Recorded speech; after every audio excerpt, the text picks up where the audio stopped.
আসসালামু আলাইকুম এমজে টেকনোলজি চ্যানেলে আপনাদের সবাইকে স্বাগতম। আমি আপনাদের সাথে আছি মোহাম্মদ জুমান হাসান।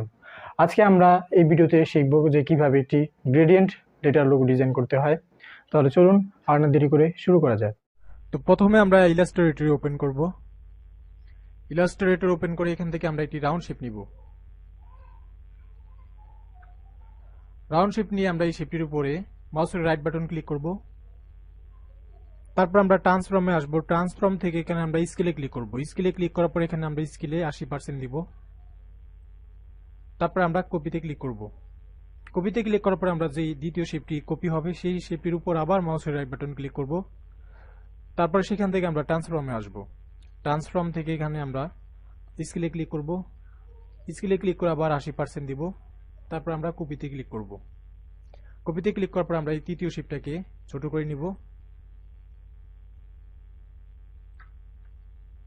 তারপর আমরা দ্বিতীয় শেপটির উপরে ক্লিক করব। দ্বিতীয় শেপটির উপরে ক্লিক করে এখান থেকে আমরা দ্বিতীয় শেপটাকে আমরা তৃতীয় শেপের সাথে উপরে জয়েন করে দিব।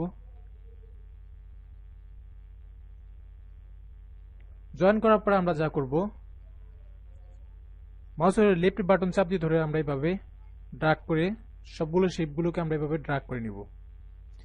সবগুলো শেপকে আমরা সিলেকশন করে এখান থেকে আমরা পাথ ফাইন্ডার থেকে আমরা ডিভাইডেড করে নিব। এখানে ডিভাইডেডে ক্লিক করব। তারপরে আমরা এখানে শেপের উপরে মাউসের রাইট বাটন ক্লিক করব। রাইট বাটন ক্লিক করে এখান থেকে আনগ্রুপ করে নিব। তারপর আমরা যা করব, এই শেপের তৃতীয় শেপটিকে আমরা ডিলিট করে দিব।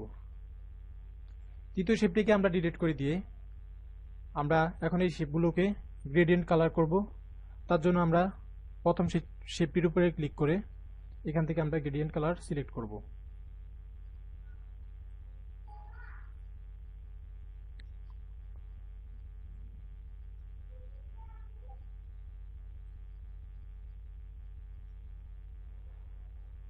তারপর আমরা আবার দ্বিতীয় শেপটার উপরে ক্লিক করে আমরা আবার এটাকে গ্রেডিয়েন্ট কালার করব। তো এই শেপটির গ্রেডিয়েন্ট কালার করার জন্য আমরা কালারগুলোকে এইভাবে ঘুরিয়ে দিব।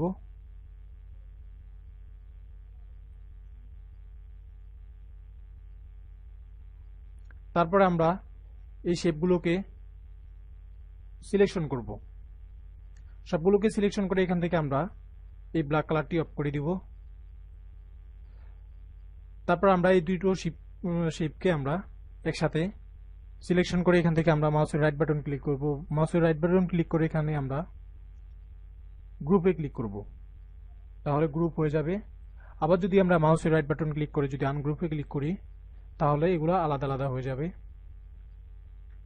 তো আমরা দুটোকে এইভাবে সিলেকশন করে এখান থেকে গ্রুপ করে নিব। গ্রুপ করে আমরা এখান থেকে আরেকটি শেপ নিব।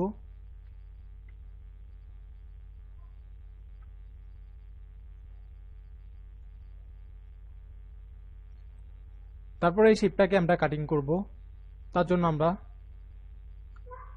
জুম করে আমরা পেন টুলে ক্লিক করব। পেন টুলে ক্লিক করে আমরা এখন এই শেপটাকে কাটিং করব।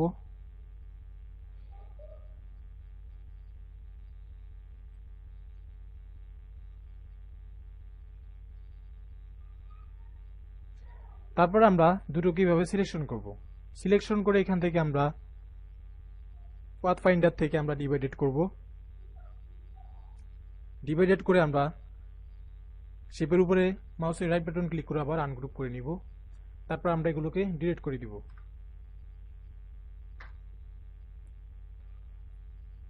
তারপরে আমরা যা করব তা হচ্ছে আমরা এই শেপটাকে এখানে জয়েন করে দিব।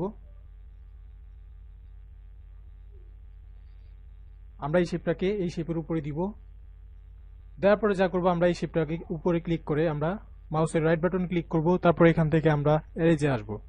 এরেজ থেকে আমরা 4 নাম্বার অপশনে সেন্ড টু ব্যাক এখানে ক্লিক করব। তাহলে এই শেপটি পিছনে যাবে। আবার যদি আমরা এই পিছনের শেপটাকে যদি ক্লিক করে সামনে আনতে চাই তাহলে মাউসের রাইট বাটন ক্লিক করে এরেজে আসতে হবে।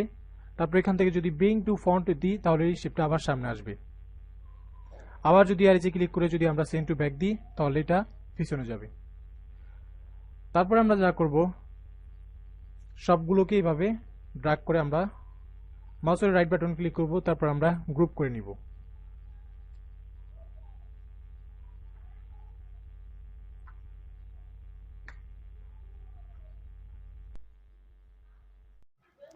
তো বন্ধুরা, আজকের এই ভিডিওতে আমরা দেখলাম যে কিভাবে গ্রেডিয়েন্ট লোগো ডিজাইন করতে হয়।